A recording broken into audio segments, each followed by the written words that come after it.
We are entering the summer.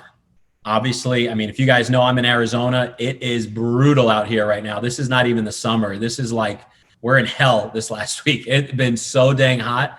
Like I walk outside and every ounce of my body wants to like just turn around and not leave my house ever. So it's crazy hot.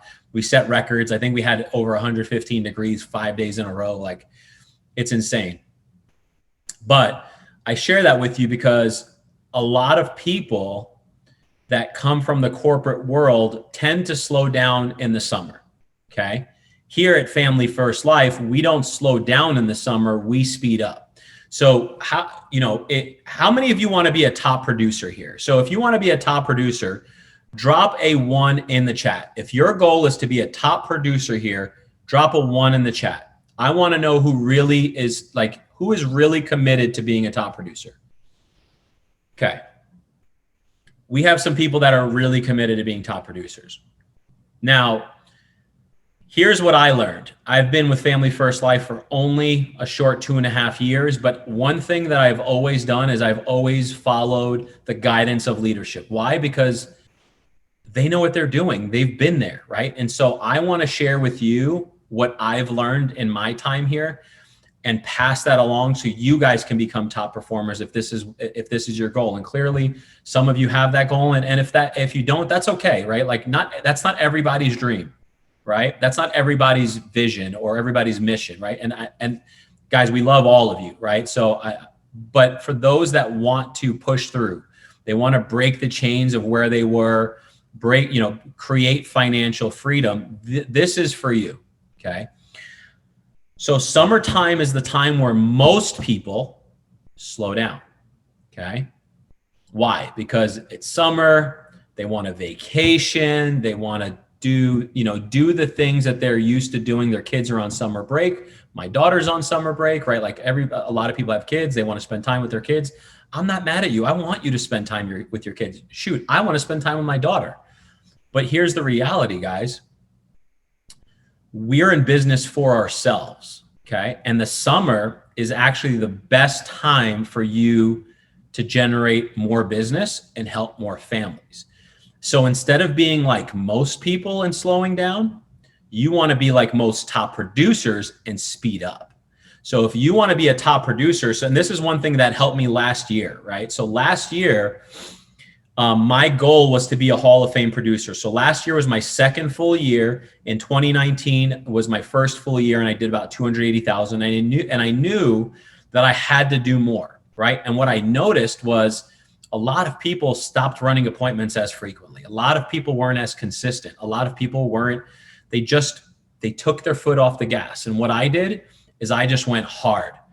I heard Andrew Taylor said, this is the time you speed up. This is the time you run more appointments. People are happy. People need it. And guys, we were in the middle of a pandemic, right? Like I had every excuse I could have used to slow down, and I chose not to. Why? Because number one, I had a goal, and my goal was to achieve Hall of Fame. But number two was I was trying to break through where I was. I was trying to really become financially free and I'm not there yet, don't get me wrong, but I'm in a much better situation than I was prior to.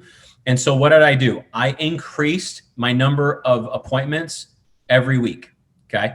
So I went from running on average 20 to 25 appointments to running 25 to 30 plus.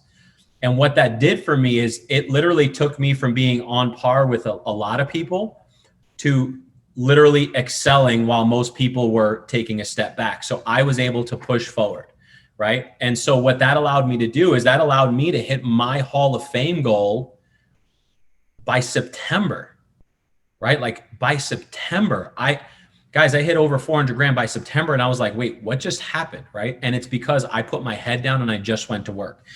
And so I'm sharing that with you guys because many of you want to be top producers. And the goal, the number one way to do it is strictly activity. There's no magic recipe. Okay. It's activity. And so how do you get ahead? So first off, it's working the weekends. The number one thing I did consistently every week last year, and I'm still doing it this year, is running the weekends. If you are not working the weekends, you will never hit the numbers you want to hit. You just won't, right? I'm sorry. You could call me the bearer of bad news, whatever. If you're not working the weekends and you're just doing this Monday through Friday, you will never accomplish these big goals, okay? You're an independent contractor. You're in business for yourself. That means if you don't work, no income is being produced. If you don't work, no clients are being helped. And so the number one time to be working is the weekends, right? And I know many of the new guys are coming in and they're fearless, right? So Andrew just joined us, doesn't even have all the carriers, went out there, bought a bunch of age leads, okay, had no idea what he's doing and ran a ton of appointments, okay? And I applaud him because he's like, I'm listening to what people are doing and I'm just going to do it. He made 2 sales over the weekend. He's ecstatic. But what that allowed him to do is it put him in a position to get a lot of reps, okay? Same thing with Gus. Gus just started. He was running the weekends, right? Made a bunch of sales on Saturday, ran on Friday.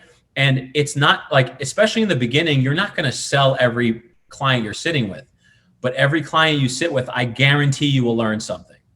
I guarantee you will learn something. And that right there is the key to getting ahead. That right there is the key to becoming a Hall of Fame producer.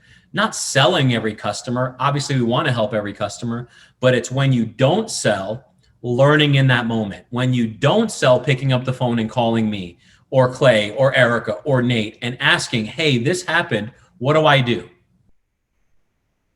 So that's what you guys should be doing. And so I urge you guys, we have to continue working the weekend. This weekend was probably one of our biggest weekends in a while. And so I commend and applaud everyone that went out there. I want to shout out a few people that went out there and worked the weekend. So I'm going to shout you guys out if you're on the call. Thank you for joining us and thank you for working the weekends and putting your clients first. So these people all did at least 3,000 this weekend. Claudia Sanchez, Aline Mogg, Cesar Alvarado, Rachel A, James G, Riyad M, Darlene M, Miguel C, Josh M, Carlos Z, Sean B, Darla O. Okay. Now, if I didn't call your name and you worked the weekends and you just didn't hit $3,000, that's okay. It is what it is, right? You got to take your lickings, you go back out there. But the way to become a Hall of Fame producer is simply focusing on submitting 10,000 per week. So if you don't have a goal, but you want to become a Hall of Fame producer, or maybe Hall of Fame is not your goal this year, because a lot of you may have just started, it's halfway through the year. Maybe you're like, you know what, if I can make 200-300 grand, shoot, maybe even 150 grand will change most of your guys' lives. The goal is focusing on hitting 10,000 per week and submit. 10,000 per week, 4 weeks out of a month, that's 40,000 submit. You'll at least issue pay 25 to 30,000 every single month without a doubt. Without a doubt. And you will make more money than you've ever seen in your lifetime, because that's what happened to me. And then what you'll notice is from there, it starts to expand. Okay. So we have to go into overdrive, guys. When you guys are working the weekends, please promote it, share it with your peers, share it in Facebook, share it in Slack, share it in GroupMe.